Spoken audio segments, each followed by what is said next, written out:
Hello, I'm Adam, And I'm Adrian. and welcome to Cast from the Crypt. Today we're talking about 1973's. Whoa, Westworld, starring Yul Brynner, most notably, but also Richard Benjamin and James Brolin, who you know as the husband of Barbara Streisand and the father of Joshua? Josh Brolin. Josh, yeah. Yeah, Josh Brolin. The guy Okay. himself is rather unimpressive. Well, I didn't know who Richard Benjamin was out of Oh, those three. I know a little bit of Richard Benjamin. Because he was in the Sunshine Boys, which I'm aware of, but that's about it. He Oh, he's also in a movie with Clint Eastwood yeah, that's it. That's that all. I'm like acutely aware of. Yeah, nah, he's whatever. He's a whatever guy. Yul Uh, Brynner is. Yul Brynner is the biggest name in this Yeah, movie. he is. He's in The King and I. Isn't that the movie? Yes, Yeah, yes, Yul that's Brynner. very famous. Well, he's yeah. So what's interesting about Yul Brynner is he was on Broadway in The King and I, and he won several Tonys for his performance in that musical. And then he was also in the film adaptation of the musical, and he won Best Actor for it. So decorated, decorated man. Um, Also, one of the weirdest looking guys I've ever That's seen. what I was gonna bring up. Yeah, I he's Russian American, Mhm. evidently. He looks like he's made of clay. Like he's really wide and made of clay. He's incredibly striking. Yeah. He, yeah, he's an interesting looking dude. Uh, his gaze is piercing, isn't it? Yeah, yeah. Which makes for a really good murderous robot cowboy. I'm aware of Yul Brynner because he was in The Magnificent Seven, which of course is like considered one of the best westerns of all time. The original one, the 1960 movie. Oh, maybe I'll have to watch it. And yeah, he's in that movie. It's good. He's in that movie with Steve McQueen and Charles Bronson and like James Coburn, big 1960s, 1950s actors. And I've heard horror stories of the way he was treated by them because they're all like these big time American actors, and he's like Russian and weird, and they just bullied him incessantly on the set Damn. of that movie. Like you should read some of the stories. It's crazy the stuff they did to him Poor and Yule. said to him. I know. I feel bad for you, but guess who's getting the last laugh? Being in this movie, 13 years later, still doing westerns. That's true. That's true. Reap what you sow, I guess. Yeah, I knew yeah. James Brolin because he's the main guy, I believe, in the Amityville Horror. Have you seen that Oh, one? I'm not sure. Yeah, he. I haven't. I seen the remake. Oh yeah, I saw the original. I don't really like that movie, but he's the main guy in there. And I also saw that he's going to play Zurg in the upcoming Buzz Lightyear movie. Isn't he like ancient at this point? He's 81. Oh, my grandma would be pissed. How old's your grandma? She's 2 years older than that. So Well, get her to be in some movies. yeah, she'd be pissed if she knew that I was saying 81 is ancient. Don't Um, tell her. yeah, I won't. But Westworld is cool because it's the first in what would become a cinema franchise, right? They released a sequel to the 1973 movie called Future World in 1976. And then there was actually another TV show adaptation in the 80s called Beyond Westworld. And of course, everybody knows the 2015-16 HBO series, Westworld. Or if you don't, there's an incredibly good and popular adaptation of this movie called Westworld that is currently streaming on HBO, and it's very good as well. Yeah, And, oh, I'm sorry. Go ahead. I'm sorry. I'd only ever No, no. heard of the HBO show. I did not know this movie had a sequel. I did not know about this TV version. There was already a TV version that you're telling me. I didn't realize how popular this movie was, but I Yeah. guess it was back in the 70s. It's very popular. I know it's definitely picked up a following because of the HBO series. And what's really interesting about it is that it's written and directed by Michael Crichton, who, of course, is most known for writing the book that would eventually be adapted into Jurassic Park, the movie. But the man directed and wrote a movie long before that called Westworld, and it's this one. And it's really good. And what's really funny about it is that Jurassic Park is, of course, about a theme park or adventure park, rather, that everything goes awry because the dinosaurs are aggressive and, of course, escape. And he did this years before with Westworld, where a theme park that has androids that are meant to be like these NPCs in which you can pay lots of money and go interact with them and live out your Western fantasy. They wake up and they are suddenly incredibly aggressive and intelligent, and a movie ensues. I just think it's really cool that he did the Jurassic Park thing without the dinosaurs years before. I don't know. Our generation didn't really know about it. Yeah, I was while I was watching this, I was thinking this is a lot like Jurassic Park, and I did not know it was the same guy. So I don't know. Hey, if a premise works, I guess something terrible must have happened to him at an amusement park. right? Yeah, I don't know what's going on there. Yeah.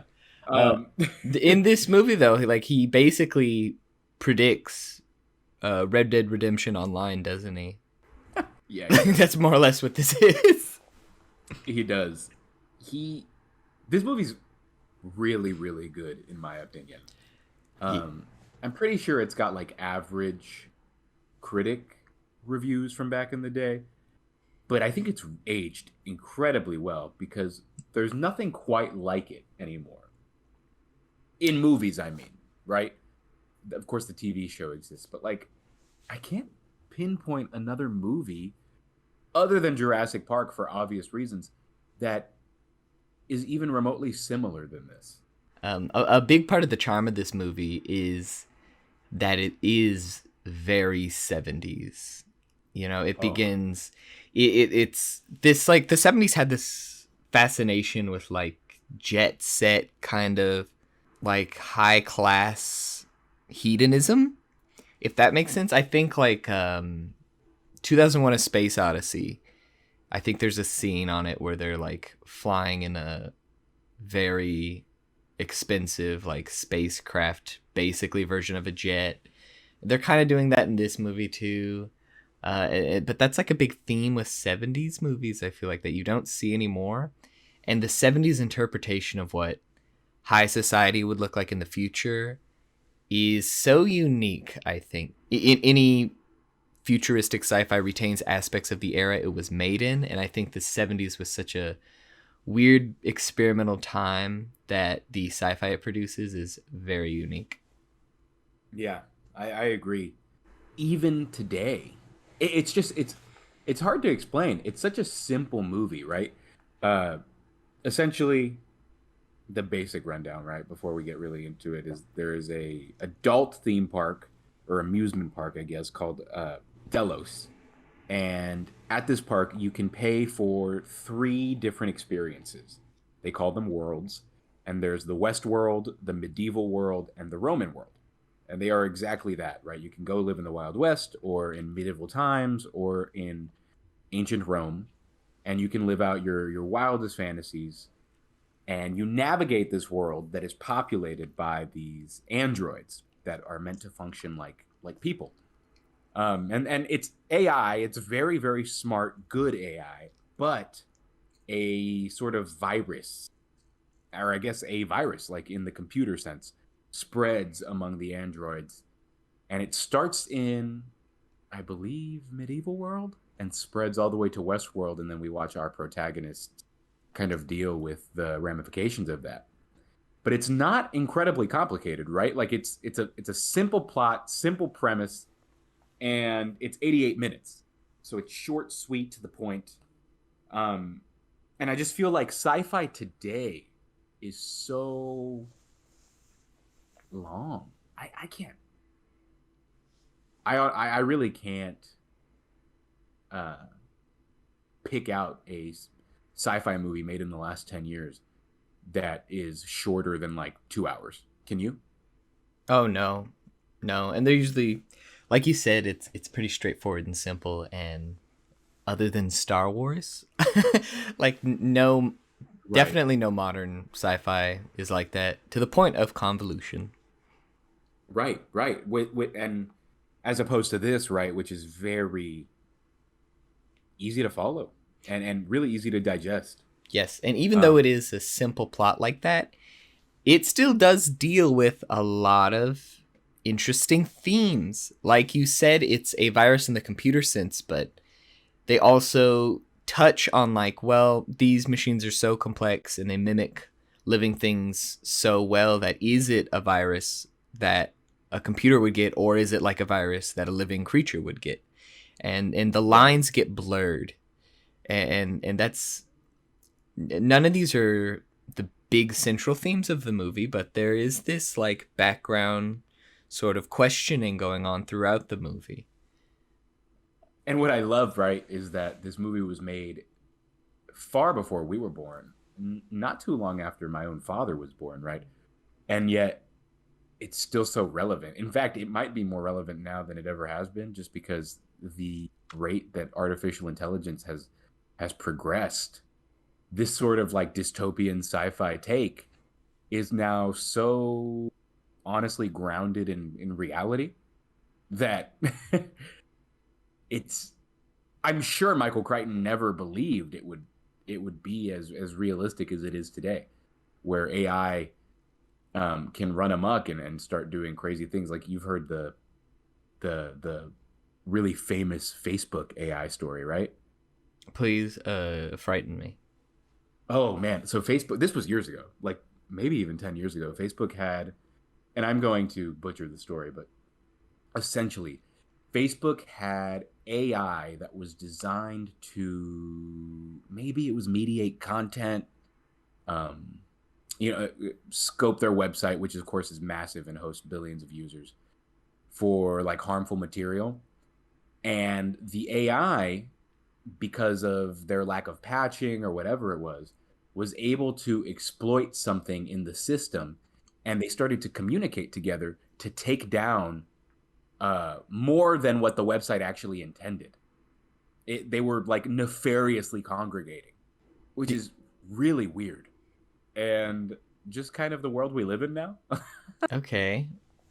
Like Well, artificial intelligence is incredibly intelligent, and I just like that this movie addressed this years ago, probably ignorantly.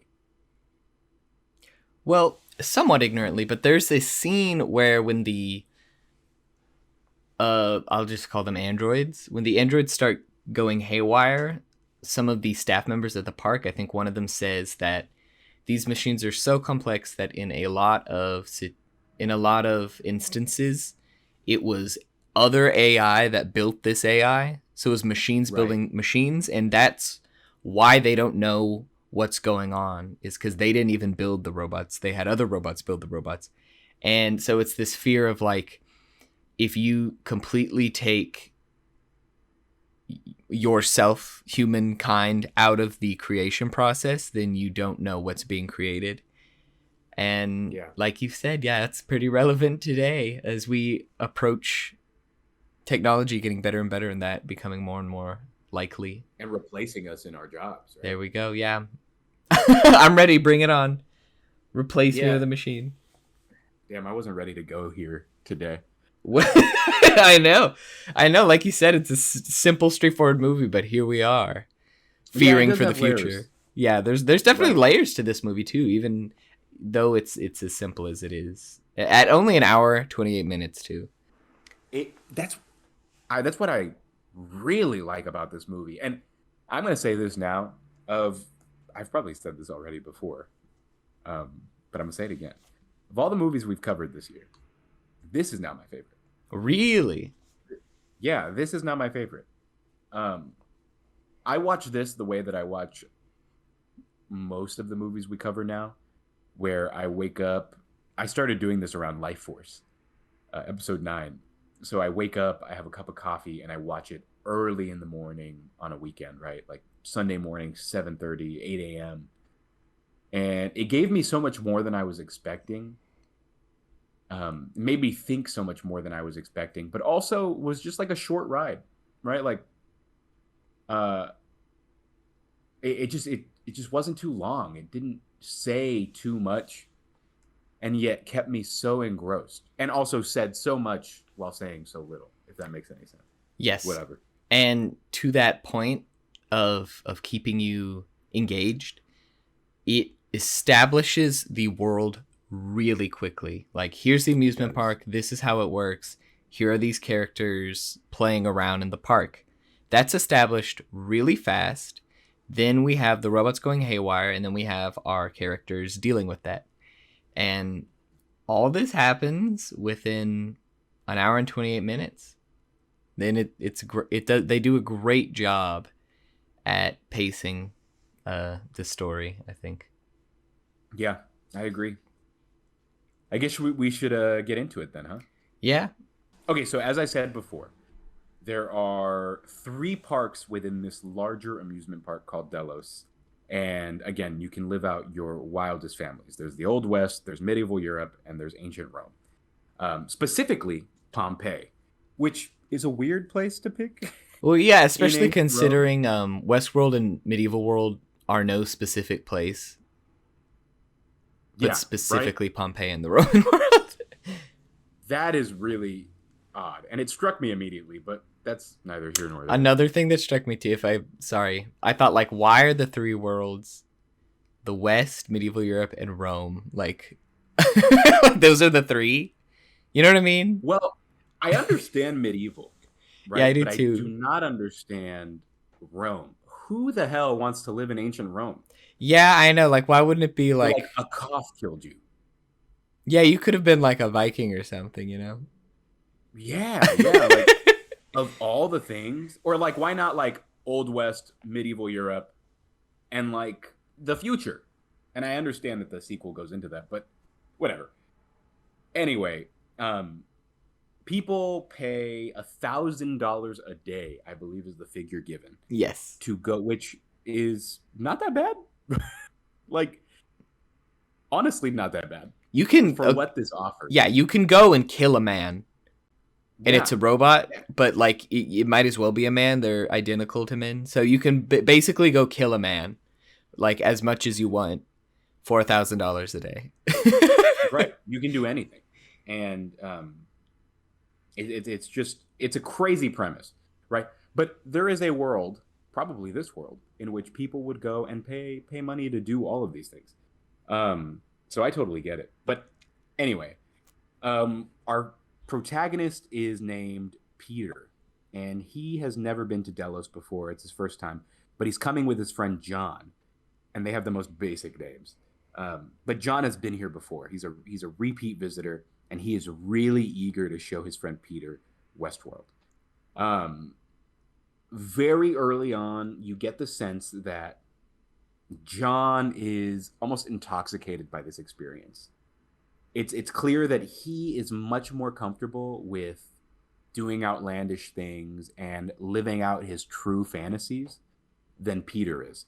And that might be because Peter is a first time visitor, like I said before, and it just also seems like it's Peter's nature. John seems to be much more antagonistic than Peter. He's Peter's the more likable of the two, for sure, and they established this pretty clearly early on. But we get a very early encounter with Yul Brynner, who plays this character just called the Gunslinger. And the Gunslinger's sole purpose in this large world is to start a gunfight with you at a bar. And John has already done it and has killed the Gunslinger in a previous encounter.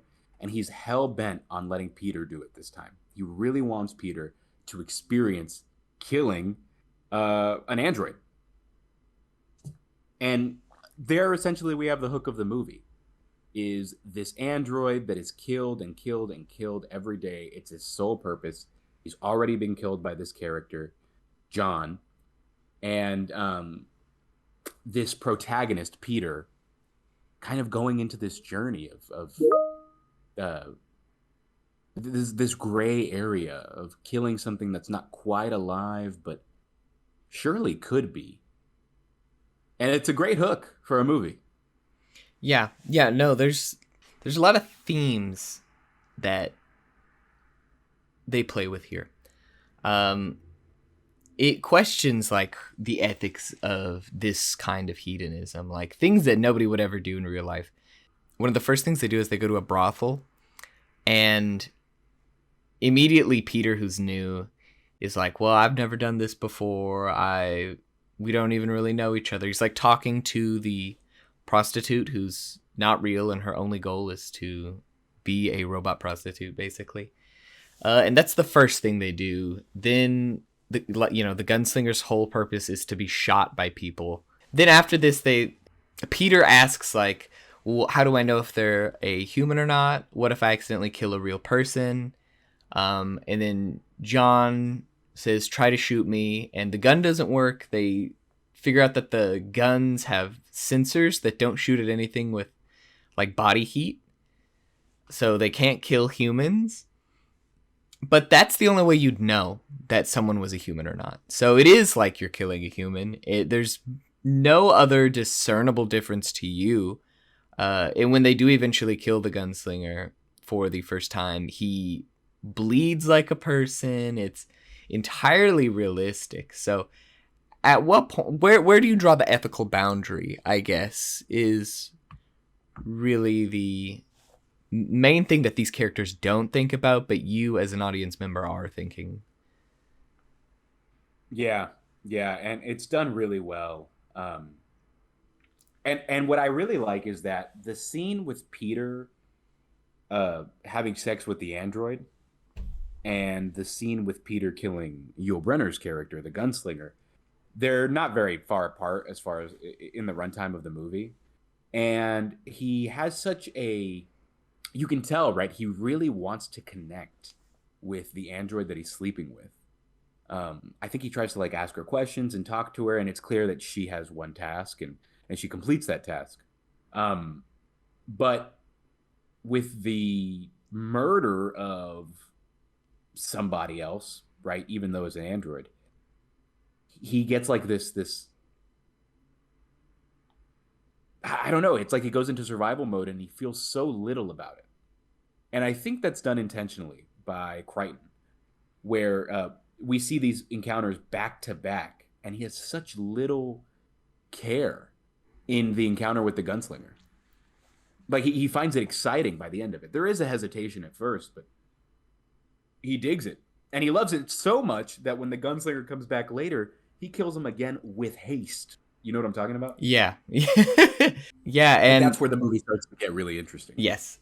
They keep cutting to medieval world from time to time, where they're just showing this unnamed character pretending to be like a medieval lord.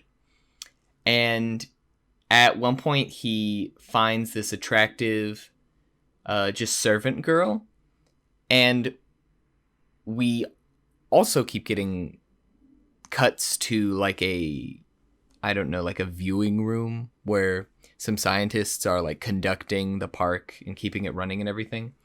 And they refer to her as like, her purpose is also just sex. And this guy like tries to seduce her.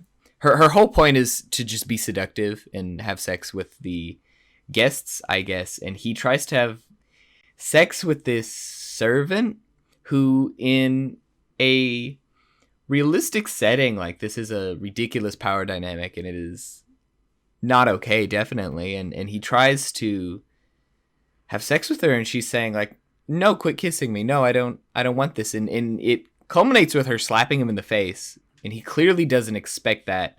The people running the show don't expect that. And it's, what they don't expect is her to have autonomy and like care about herself. And not just be entirely dedicated to this man's immediate carnal hedonistic pleasures. So there Right. is this, like, people throw their morality right at the door very quickly in this world.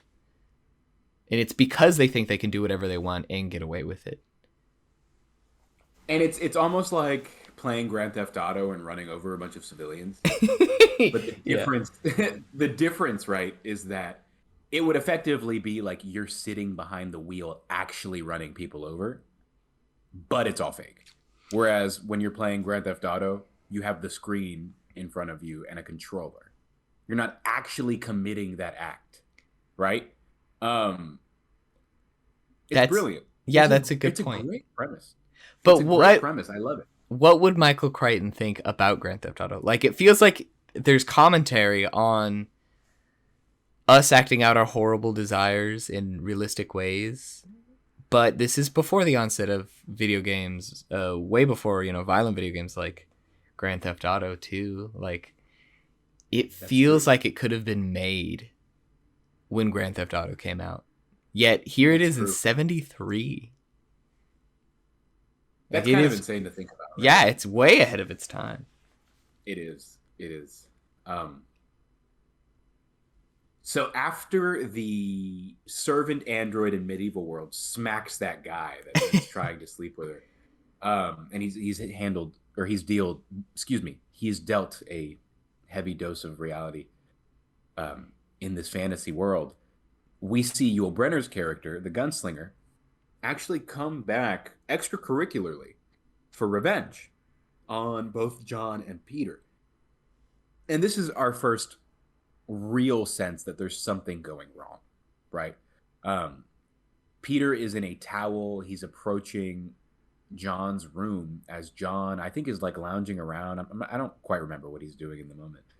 But Yul Brynner has his guns drawn. And in theory, that would do nothing because the guns are not designed to kill actual human beings with a pulse and body temperature. But we don't get to see Yul Brynner even try because Peter is so quick to sneak up on the gunslinger and kill him. And he has this like huge comedic almost death where he flies out of a window, and it's just absurd. But now we, the viewer, are 100% certain that something is going on. And this, of course, cuts to the technicians again who are running Delos. And this is the first mention that they have of an android, or excuse me, of an infection spreading among the androids. The next day, they arrest Peter and put him in the county jail because he killed a man. And John immediately breaks him out of jail, and they get on some horses and escape this city and run off into a canyon. And while they're there, they see a rattlesnake, and they just start shooting at it. And the snake attacks and bites John. And, John's freaking out. He's like, that's not supposed to happen. They freaking bit me. Ow, that hurts. And meanwhile, back in the control room, people saw this, and they're like, why did it bite him? That's not supposed to happen. They go out, get the robot, and start doing tests on it. And this is where we get that conversation where they say they don't really know how the robots work. The robots are made by AI. And then we cut back to medieval world. So the rattlesnake bite is actually, and I misspoke earlier, that's what actually prompts the infection conversation.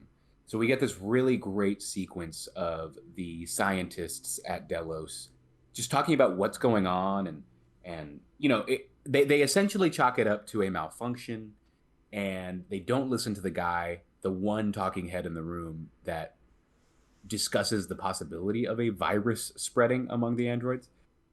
They chalk it up to a malfunction, and they say it's not that big of a deal because it's not like the snakes are poisonous anyway, or rather venomous.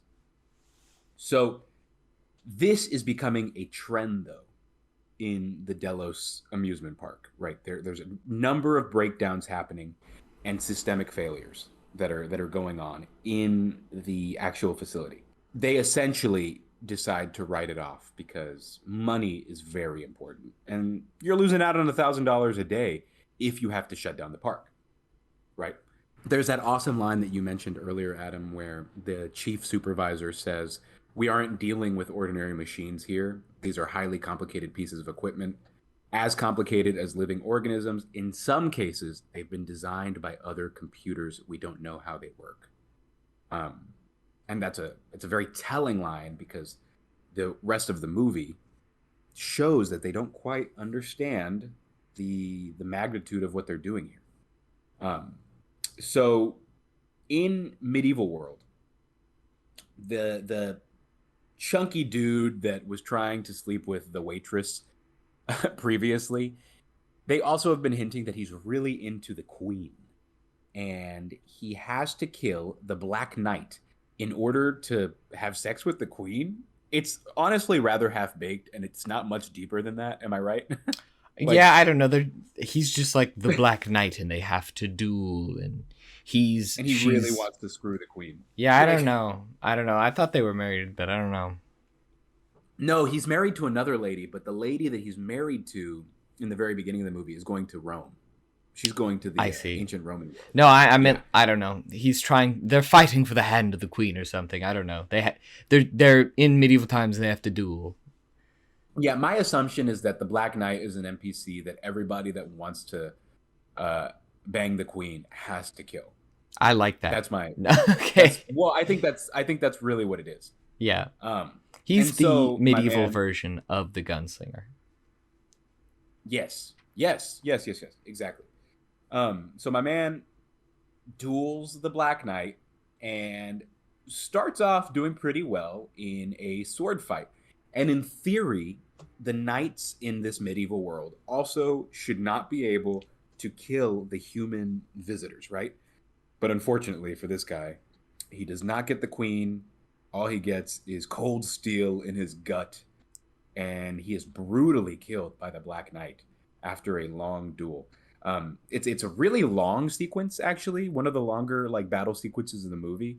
He starts off doing pretty well against him, but he's this schlubby, chunky dude, right? He's middle-aged. He's not physically very impressive. And the Black Knight just gets the better of him, gets the sword out of his hand, and the Black Knight gets the upper hand and disarms this dude. I forget his name. I don't even know if he has a name. Yeah, I don't think he does either. He disarms him and he brutally kills him as this guy is just running for his life at the end of the sequence. He just can't make anything happen. It's awesome. He's like trying to defend himself with a shield to no avail. And he's killed. The supervisors decide to pull the plug on the entire operation, and they do their best to shut down power to the park. The problem here, and we find this out very quickly, is that when they shut down the park, the doors to their own offices, their own labs where they are working, shut down, and they cannot turn the power back on in order to open the doors and leave. So they are trapped in the park, no AC, no power, while these androids just wreak havoc. And the androids, of course, continue to operate because they're running on reserve power. So this plan essentially only screws them over more. Yeah. Okay, but this is probably the weakest point in the movie. Why? So the shutdown traps them in the room with the button that shuts things down. Why would they built it that way? You know? Like it traps them automatically. They maybe a robot built it, to be fair, but I don't know what this design is. And then the circulation to the underground part of the park shuts off, and I think that's how they explain it, but they all suffocate in this room. They all die. They get no air and their oxygen levels continue to drop. Why is it literally airtight? Like they're not underwater or anything. Keep a window cracked, you know? Why did they die? The weakest part. It's the weakest part because it does not make a lot of sense. That's true. And these characters are not characters that we have become fond of because we just haven't seen that much of them. We care way more about Peter than we do any of these guys. Um, that being said, I actually really like it because for me, it felt like, well, and mind you, I like this whole movie. So this being the weaker part and me still liking it is saying something. Um, for me, it felt that they just never considered that this was a possibility and that, like you said, maybe a machine did design this and it bit them in the ass, right? That's that's what I got from it. And personally, I don't know. It didn't take away from the movie for me. Yeah. It also kind of, moved us along. We're not lingering on these people anymore. Um, Right. and right after this is easily, and you'll agree with me, I'm sure, the best scene in the movie. The chase? No, where the gunslinger shows back up, and it's high noon. They're in the street. Oh yeah, yeah, So yeah. this whole movie, we've been following Peter and John like they're the main characters. The whole story's been focused on them, and then right here, I would say the climax of the movie, the gunslinger shows back up. They have a duel. And they're not taking him seriously. They're like, oh, this guy again. Come on, dude, not now. The gunslinger says, your move. And he shoots John dead right then and there. And that's so well done. It's so impactful because you've been following this character the whole movie as a main character. Then back comes this antagonist and shoots him dead right then and there, and like it has such a big impact. Like the danger is very real and the stakes are incredibly high now. The bar is And set.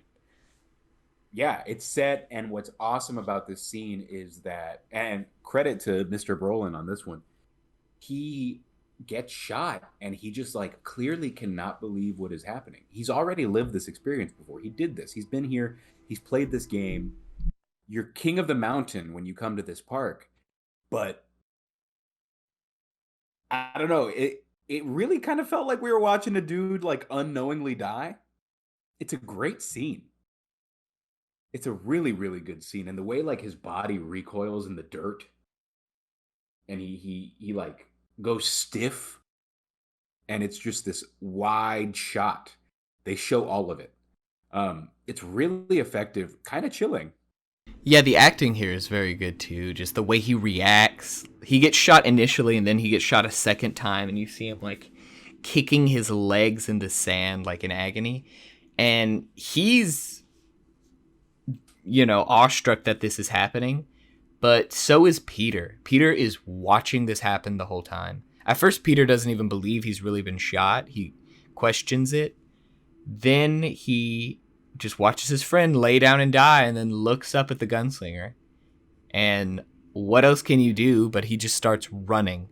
And for the rest of this movie, it is just one chase. The whole rest of the movie is just a chase. And it's great. The stakes are high and you're on the edge of your seat for the entire time. Yeah, I completely agree. For me, the chase did feel a little long winded at times, but just this hunt, just knowing that Peter was initially paying for this immersive escapist fantasy and is now having to run for his life, seeing the shock register on his face as he's just doing his best to leave the park. It's great. It's a great moment. It's great acting, especially the 1970s. Acting has only gotten better. And like the 70s is by far maybe some of the most bad acting I've seen in like many movies. Um, so I don't know. It's nice to see a movie that I believed the characters and I actually felt fear with them. Yeah, and I agree with you. I think that it is long winded. Just a lot happens. And in most typical movies, a chase is only so long, and for this movie, it is like the rest of the movie is a chase. But maybe part of the reason it feels so long too is because the stakes are so high. Every second is an eternity. You're on the edge of your seat. My favorite part of this entire sequence is towards the end of it. We see Peter. He's stolen a horse and he's trying to escape the boundaries of Westworld. I guess he's trying to take, he's trying to get out of the park in general. But we watch him reach the very end of Westworld itself and start to enter into Roman world. Um, and first of all, some awesome shots there. Him in like complete Western regalia, walking through now ruins of Pompeii. Maybe that's why they picked Pompeii, because the symbolism of us seeing the ruins and the piles of bodies in this like utopian depiction of Pompeii is supposed to impact us. I don't know. Whatever they were trying to do, it worked. I really liked the imagery, and I really liked the. It was just kind of cool to see a Western guy with his 6 shooter on a horse driving through the ruins of Pompeii. um, that felt cool, but we also see Peter interact with this technician who is desperately also trying to escape the park. And it's clear that the technician has no idea what's going on. He's just trying to leave. He knows that they're running amok. He knows that it's unstoppable. And he tells Peter, he says, these guys, I don't remember exactly what he says, but he's effectively telling him, like, you don't stand a chance. You cannot fight. The technology that they are equipped with is far too advanced. And right after that, the man is sniped by the gunslinger.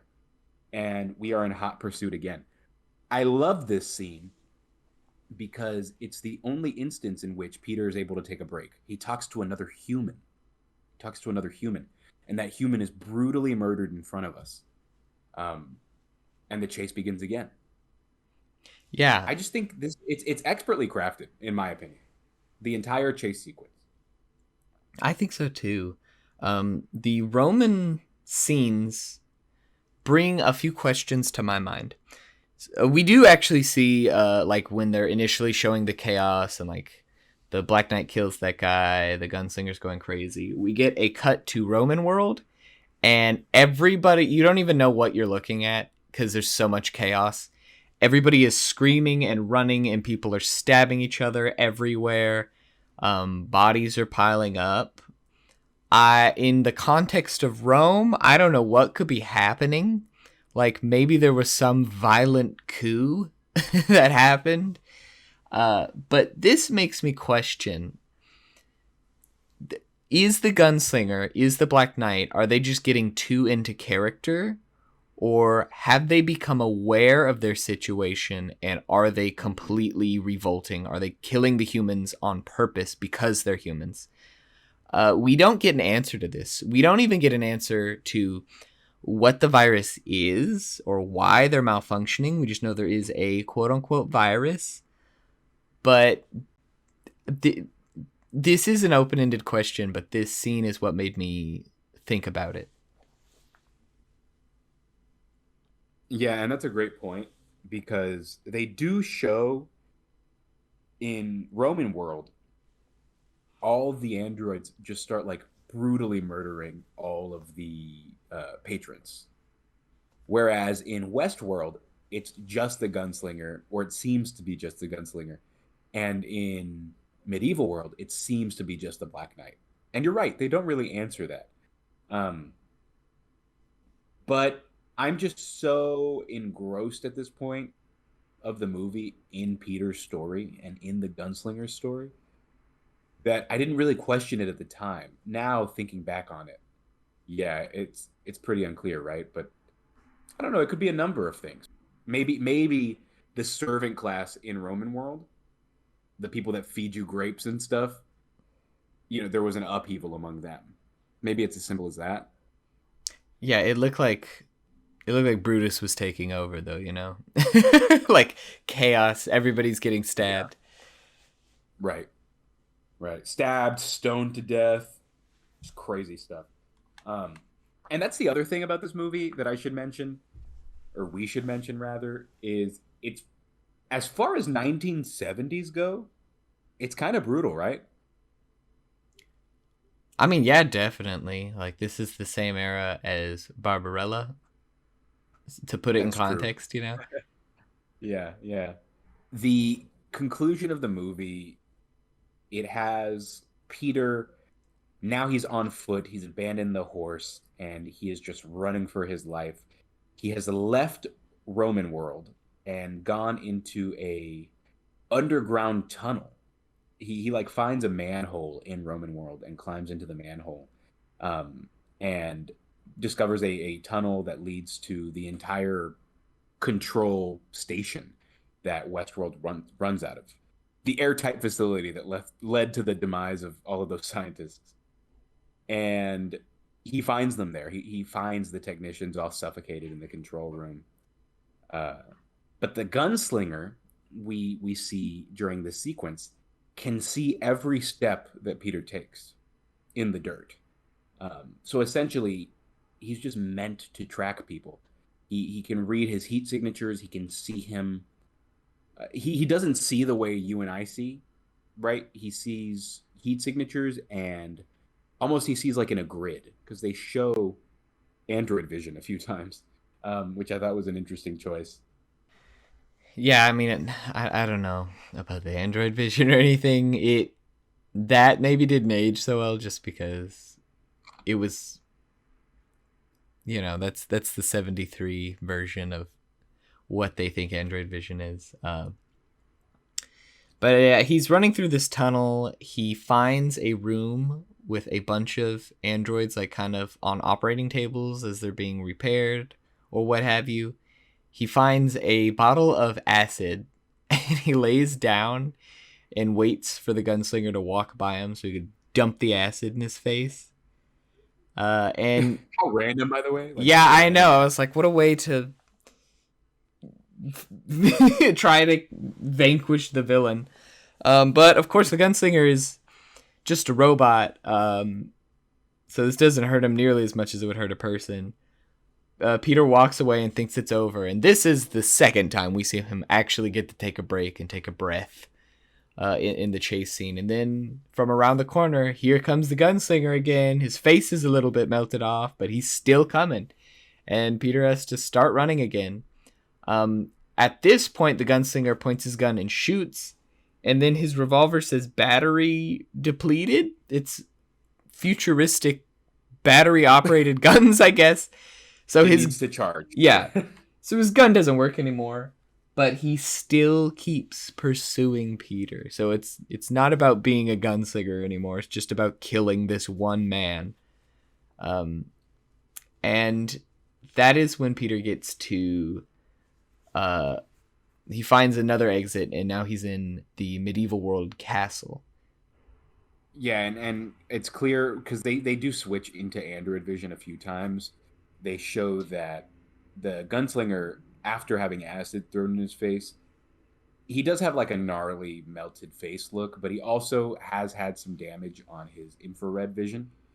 Um, and in this great hall in medieval world, where that guy that we were previously talking about was killed by the Black Knight, yeah, and he actually sees his body there. There are these massive Skyrim esque torches on the walls. And, as Peter is trying to hide, he realizes he can throw off the gunslinger's infrared vision by waving one of these torches in his face. But he not only does that, he also uses it to set him on fire. And there's a horrible, horrible fire stunt, um, where the gunslinger starts to just burn. But it's so clear that it's a completely different dude that is like a completely different build than Yul Brenner in a massive fire suit doing a fire stunt. It's not very well done. It's really funny actually. Um, it's almost like something out of a Friday the 13th movie with a fire stunt. Yeah, Like and it's that bad. it's also like This man is ablaze immediately.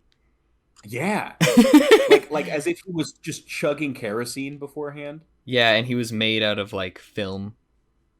It makes no sense, but nonetheless, we do get a kind of cool, kind of hokey, actually very hokey fire stunt out of it, and he dies. The gunslinger does try to attack him one more time, but he rolls over and is just burned to a crisp. Yeah, no, he gets And that final he's back scare, and then right, right. The movie ends there pretty much with uh, Peter just sitting on like the steps of the Great Hall. Well, before the ending, after Peter thinks he's defeated him, he's burned him to death, he hears someone begging for help, and he runs down a staircase into the medieval dungeon, and he finds a girl chained up in a cage. He opens the cage, gets her out, and he says, "Please drink this water." And she says, "No, no water." And he says, "I'm trying to help you, drink the water." And he puts the water in her mouth, and sparks fly out of her head, and she seemingly, quote unquote, dies. She was an android this whole time. Then that's when we get the final jump scare. The final That's scare, true, the yeah. gunslinger comes back, he's all charred. And I think this is a very important detail. Peter thinks this android is a woman, and he tries to help her. The empathy in him returns. The sense of morality has returned. He's trying to help another person, and it turns out this person he's trying to help is also one of these androids. That is an interesting point. You know, what's funny is the only thing that I could get out of that sequence was, oh damn, he could have just thrown water on the guy the whole time. Well, okay, I thought that too, but then I was like, he threw acid on him and he was fine. So I don't know. Maybe she's just like not a very hardy robot compared to the gunslinger or something. I don't know. Yeah, or maybe when the water goes inside, like a smartphone, right? If you, most of them can take some water, like on the outside, but if you pour a cup of water straight into your USB-C port, you'll have some issues. If I pour hydrochloric acid on the outside of my smartphone, the inside will also have problems, though. That's true. Look, all of these things aside, actually, I mean, we didn't even gripe that much about the movie. There are some hokey 70s things, there are some writing holes, but I think this is a very tight, very solid science fiction movie. And it rivals anything I've seen in the last 10, 15 years. Not to say that there isn't good sci-fi being made, but my point being is that, horror has gotten better, right? Horror has become more high budget, more respected, and it's gotten better. Science fiction has probably gotten better too, but this is just such a solid movie. Like, I think you could dust this thing off, pop it into the DVD player, and people would be just as happy. I think it's really solid sci-fi. And Yeah, I had a really fun time watching it. I did too. I much enjoyed it upon a second viewing this time around. I'd originally watched it like ages ago when I was a kid. My mother showed it to me because guess who loved this movie? Your grandfather. Yeah, of course. he loved it. It had sci-fi and cowboys. That's everything. Did he write about it in his book? He might have, but he didn't need to because I knew his opinion on this movie, and he knew his opinion on this movie too. Yeah, for sure. I mean, it does have everything though. It's a cowboy movie. It's a really cool western, and it's a really cool science fiction movie with interesting sci-fi themes that make you question your own morality, which is cool. Yeah. I like it. You have said a few things look a little hokey, and if I will say a few things do look a little hokey, but a few things. Most things look really good. The sets are impressive. Most of the costumes are impressive. A few are a little cheesy, but all of this movie was done on $1.2 million, which for a movie this ambitious feels like not a lot of money. Like 1.2 is not nearly enough for what I would think all of this would cost. Yeah, and this was, a pretty big, like this was a big movie in the movie theaters. It was a large release. So to see that it was made with only that much money, pretty impressive. Yeah, and granted, I'm saying this from 2022, not 1973. But it made 10 million at the box office. So, um, if you look at it in terms of what it made versus what it put in, it definitely was a success. I think at the time it was respected, but now I think it's kind of been lost to the annals of time until this HBO series kind of revitalized the love that a lot of people had for this movie. Yeah, that's true. I mean, I also just want to put this out there. Like, if you compare this to even The Exorcist had 10 times the budget, and it came out the same year, right? Like, where did that money go? Yeah, and it's just like a house in England, you know. There's not like any crazy sets or anything in that movie too. Exactly my point. So that's actually really impressive. I didn't know it was made with such little money. Yeah, I'm baffled by that. I can't imagine how you'd begin to make a movie this like physically like technically ambitious on that budget, but so that's another Right. thing you have to consider when um accolading this film. Yeah. Uh I had notes. What is? Let me look.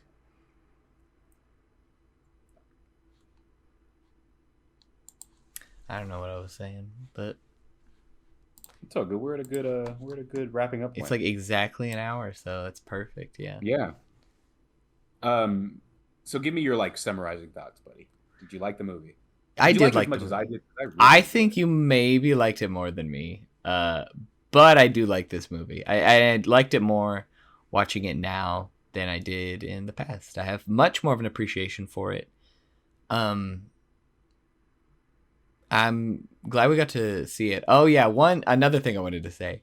Do you know it's like this sci-fi futuristic high-tech amusement park. Do you know when it's supposed to take place? And I don't. It's supposed to take place in 1983, which I That's awesome. love. I love when futuristic societies that are supposed, futuristic events that happen in movies or are supposedly happening in movies. When you live through the future times of those movies, I love that. I also love that. There's a movie I really want to cover with you. You know Soylent Green, right? Oh, I love Soylent Green. I feel like we got to talk about it because it takes place in 2022. Oh, does it? Yeah, it does. So Oh, I feel like it's got to be. wow. Yeah, let's talk about that. I'd love to. I love Soylent Green. Thank you so much for watching this movie and talking about it with me, Adrian. I had a blast, Okay, yeah, pun intended, with the 6 shooter. sure. Yeah. Thank you everybody for listening. Goodbye.